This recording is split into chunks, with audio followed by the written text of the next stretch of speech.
Hello student, in this video we talk about how to import media folders and media files in your Filmora 12, right? So open your Filmora software. I have already opened my software, so click on the import button and you will be able to import your files from here, right? So I import this file, right? And from here you also click to import your media, right? You also click from this button import, and from here you also import your media. The shortcut key is Ctrl+I. If you want to import a media folder, so click here to import your whole media folder.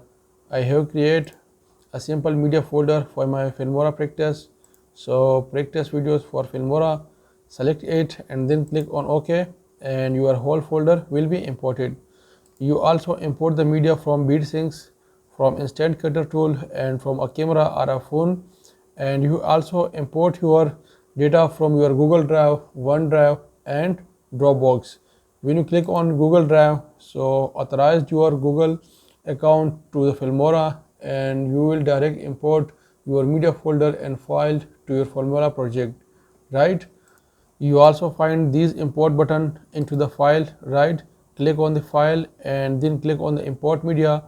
You also find these button into the file, right? Click on the file and then click on import media, and all the import button are visible, and all these import button will be visible into the import media, right? So it is a simple way to import your media file and folder in your Filmora project. And from here you also drag and drop your project into the timeline to start your work. Thank you.